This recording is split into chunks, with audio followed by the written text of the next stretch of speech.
Hello everyone, this is Tanya here from EduTV and I'm delighted to welcome you all to today's session on 21st century skill every 12th grader must master before entering into university. And I'm honored to have with us Dr. Dheera Mehrotra, the regional head of Adani GEMS Education in India. Welcome to the program, sir. Thank you. Thank you so very much. Dr. Mehrotra is a recipient of the President of India's National Teacher Award. He's a distinguished educationist, an innovator, and an author of over 1,200 books. With more than 3 decades of experience, he has been at the forefront of transforming education through technology, quality assurance, and innovation. And it's a privilege for us to have him with us today. And I'm excited to begin this session with the very first question.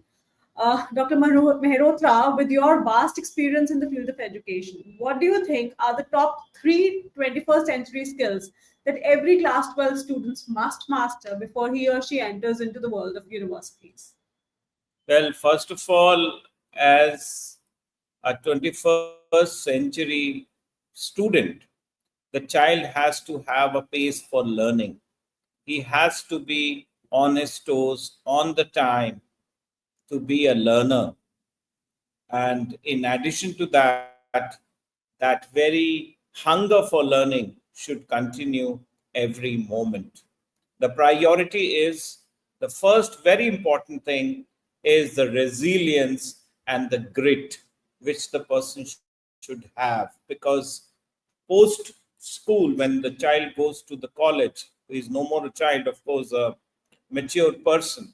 So you need to understand and explore the resilience and the grit to overcome setbacks with persistence and determination. The other very important skill which I wish every individual to have is formulating research attitude. That is the inquiry skills. One should inquire what is going around, formulate questions, conduct research, and apply the inquiry based learning around and be mindful about it. The priority also talks about ethics and integrity as another very important skill one has to have and incorporate. Not only incorporate, but also encapsulate in normal life at every scenario, whether it is in the classroom, whether it is moving around, whether it is being with the friends. This attribute of being ethical and follow integrity has to be a priority, because you are at a phase now to become somebody where you're going to be nurturing your talents to explore the job arena with reference to learning as a professional attribute.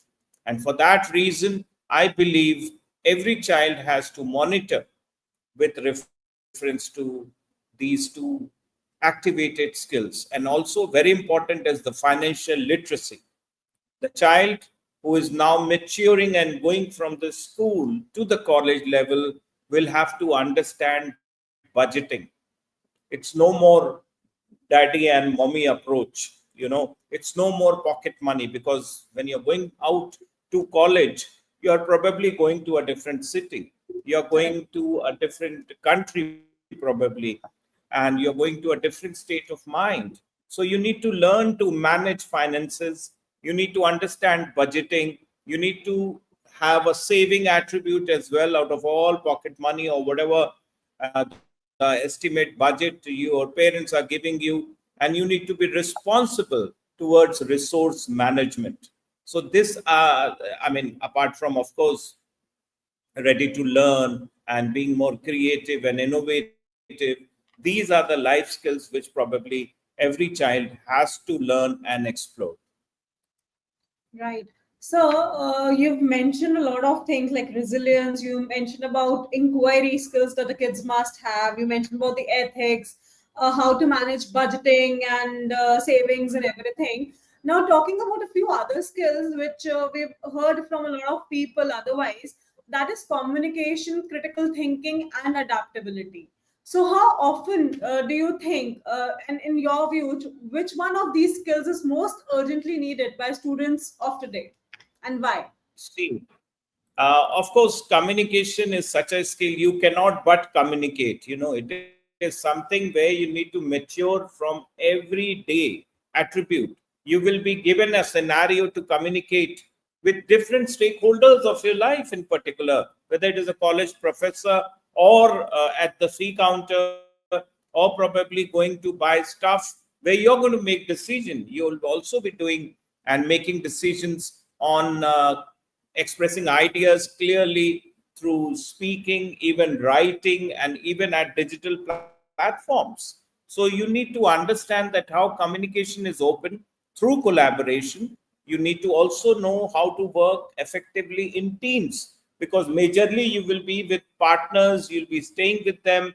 Up till now, you were staying with your parents, now you're staying with your peers, you're sharing a hostel room. So you need to learn so many things, probably to be together, to budget, as I mentioned earlier, and also the use of technology responsibly. That is, the ethical use of technology should be there in order to get the best out of your college life.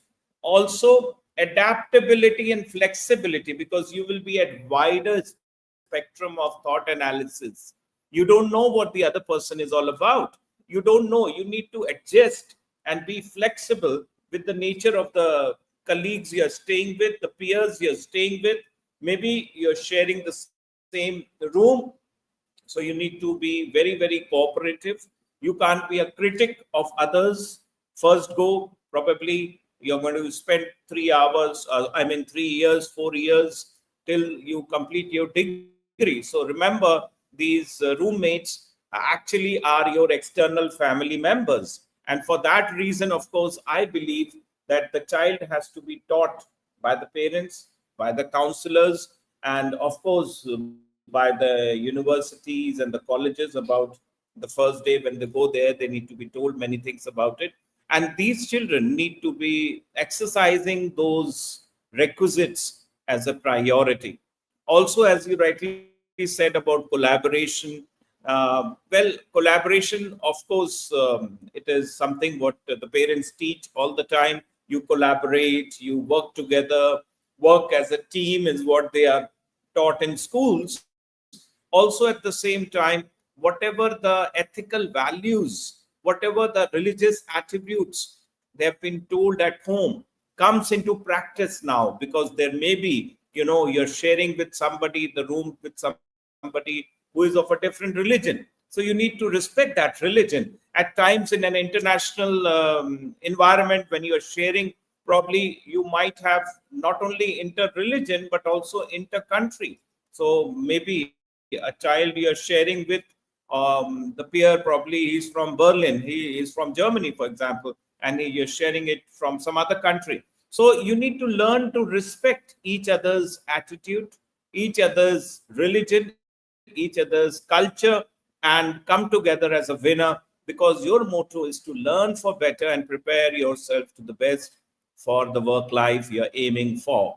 So always eye towards learning, always think that you need to give respect to earn respect. And there I also reflect on some of the attributes of neuro linguistic programming, where I feel that every individual need to develop rapport by influencing self and influencing others through the techniques of rapport building, which probably every individual should exercise.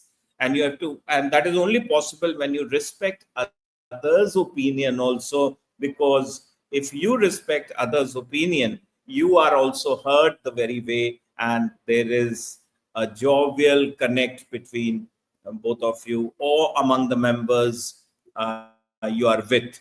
So I believe there has to be a structure where people need to learn about balancing academics, activities, and personal goals. At the same time, we need to teach them about taking charge and be emotionally intelligent to cater to about what's going around.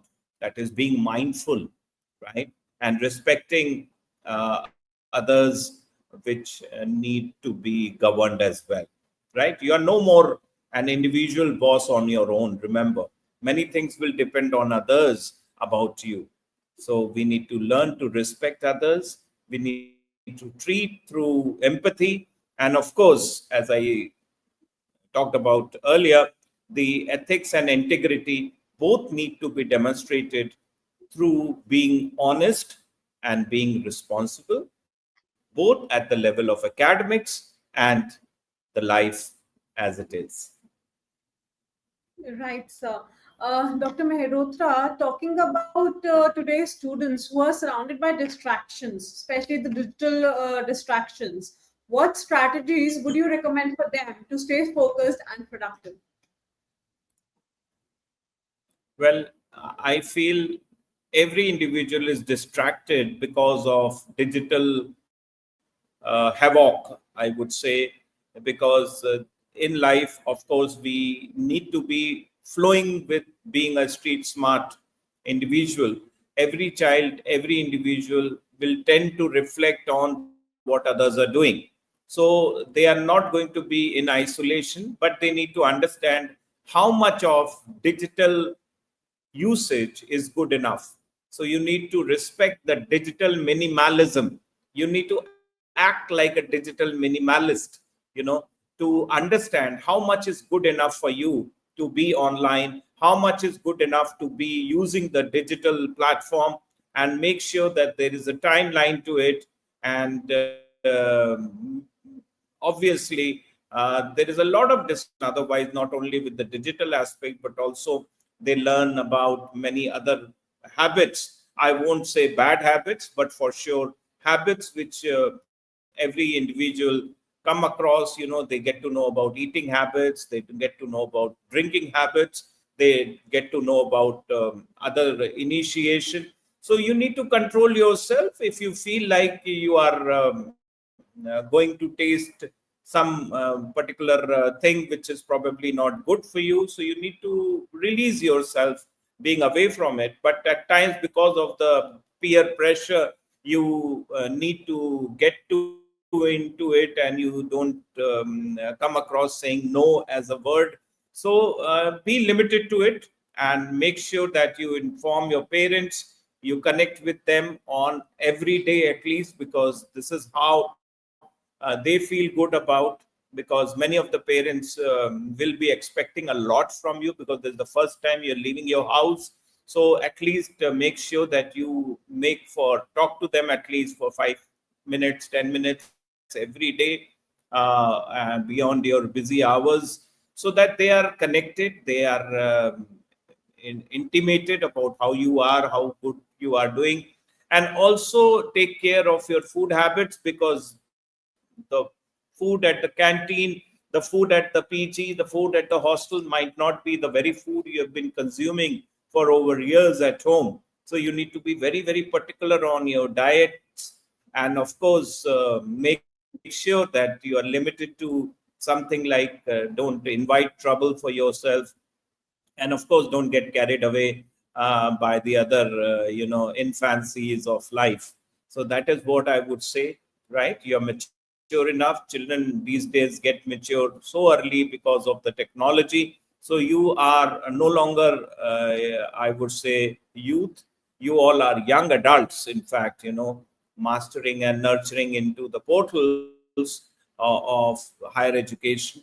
And all the very best to all of you who are looking forward to entering to this stroke of college level.